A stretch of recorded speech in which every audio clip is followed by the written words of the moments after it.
It means that you work Monday, Tuesday, Wednesday, Thursday, Friday, Saturday, and Sunday. Why? Well, the reality is that it takes time to get back into the writing that you're doing. Your thoughts stop when you leave the room. They morph in different ways. You can't skip a few days and really remember where your chain of thinking was 2 or 3 days before. Now, those of us who have done this in the past, the reviewing, and I do, of course, book manuscripts in the same way, will be able to determine that that's been your pattern because you repeat yourself. You'll start in your text using the language that you used on a previous occasion, right? And you can actually see a person do that 3 or 4 times in a manuscript pretty easily, right? If they've left it aside. Because your thought process doesn't develop naturally in the time you're working at the report, at the thesis, whatever it is that you're doing, right? So that it will take you time, you'll waste time actually.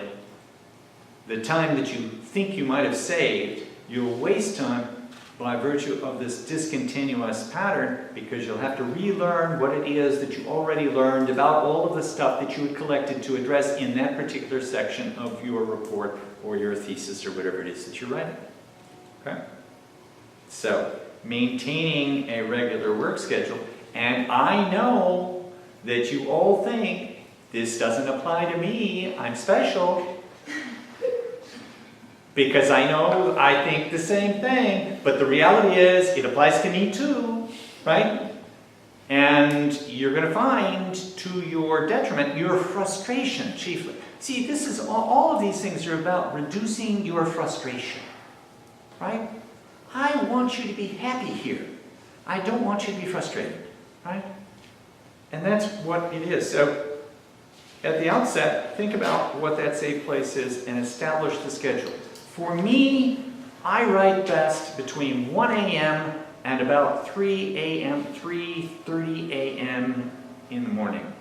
But of course, then I'll get up until 11 o'clock in the morning, right? Yeah, I'm crazy. But that's true. For you, you may work best when you get out of bed, you know, you jump in the shower, you jump out of the shower and you say, ha! I'm going to get right to it. And your fingers fly over the keyboard, or your pen flies over the page, as the case may be. Some people are better after lunch and a nap. Whatever, see, there was some. I'm covering every case because I know from experience. You know, once you've done several hundred of these things and you get to know what the students' preferences are, you can almost group the people into these early morning risers, right, and so on and so forth. It's really quite interesting. At the outset, more research than writing will be normal. Reading and taking notes from your sources and your collecting your interview, that's normal, okay? As you learn more, you'll be more discriminating in what you read, what you select, because of course, you begin to differentiate good sources from bad sources, helpful sources from not, right? At the point you are in your work.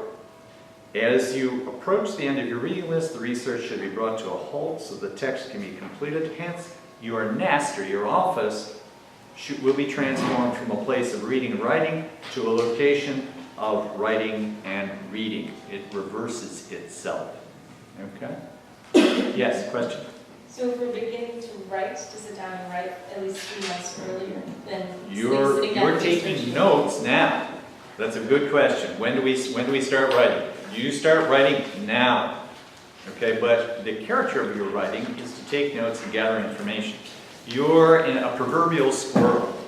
You are going out and just like the squirrels, catching all those nuts, right? And packing them away, right? not in your cheeks, but right there, right in your nest, just as they do, right? In such a way as during the winter time, you open up, you unpeel, and get to the kernel of the nut, right? And some of the nuts aren't so good, so you throw them out, right, of the nest, you just forget them. Some of the nuts are really choice, and you make good use of them, right? But the character of your writing changes considerably, because your analysis would come largely as you begin to develop your ideas.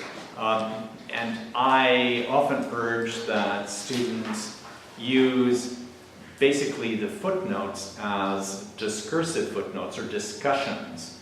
We'll talk about that in a moment, so that you can really have a discussion with yourself about what it is that you've seen that's very important while you're taking your reading notes, so that you can actually manipulate. In today's day and time with word processing, you can do just anything. I mean, some people like Take Notes, some people like Microsoft, there are any number of softwares. It's really the organization in your mind you have to create and project into the work. Question? Okay? All right. The literature review. Andy thesis note number 102. Assembling a preliminary bibliography may seem relatively easy, but reviewing the literature on a subject takes time and it takes effort. This thesis note defines and addresses the importance of the literature review as the first step. In a thesis or a dissertation, of course, it's more involved, but the characteristics of the literature review or the review of the material you're going to use are necessarily, they have to be the same. And that is, you should provide the author, you've got to have the key sources, the important theories, the principal events, the people, the major issues at various points in time foregrounded in your work, right? So that you can support your idea, right? There should be a hierarchy that comes forward by virtue of all the literature you're reviewing, right? And with this narrative in place, it becomes possible to summarize the lines of previous research and whatnot else that are important to you. Now, what you will find is that if you're looking carefully at the literature, some of the literature, by virtue of its approach, will be much more along the lines of what it is that you want to do than other literature, right? Because you'll see that there is a glimmer of the methodology that you want to adopt. That's fine, right?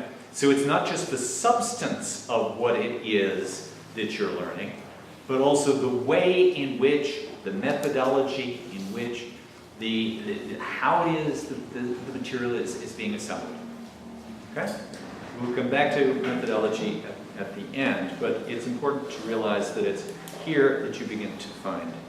There is, as I noted at the end of the page, there are books on the topic of literature review. The Modern Researcher is one. There are other things that you can consult. Research models, quantitative and qualitative aspects. As it says in bold, generally both approaches should be kept in mind. You may decide that it's only going to be a quantitative study. You may decide that it's only going to be a qualitative study. That's fine. But, bless you, don't assume that because you're doing only numbers, that the qualitative material isn't somehow or another important, that it doesn't affect the manner in which you cast your argument, right? At best, if you can, to begin to study both of those techniques for the topic that you're interested in. Look at the statistics and what it is that the statistics say that might suggest to you that you're wrong, quite frankly, if you're doing simply the qualitative approach, and likewise the other thing.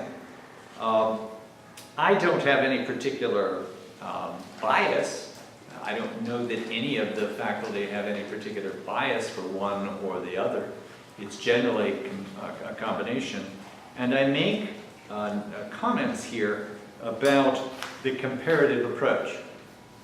You can actually set up your project report in a very elementary fashion simply by looking at the quantitative evidence and the qualitative evidence and saying, this is what we have. Is it true or false, or how is it qualified in one form or the other? If you lack any other way of organizing your material, right, that's a reasonable way to start, because it begins to get you thinking about what it is that you're interested in more analytically, right? It begins to get questions in your mind. Yet logic consists of both inductive or subjective approaches and deductive methods. Deductive logic is generally preferred in historic preservation and planning. For the defense of the position is, or may well come into dispute in a public arena.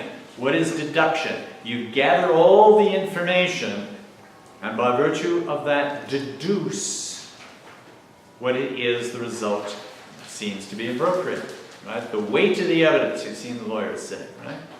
On the flip side of the question, if you're doing it inductively, you're looking at the anecdotal evidence of a particular individual or a particular situation, and you're trying to generalize from it, right? And in the generalization, there often is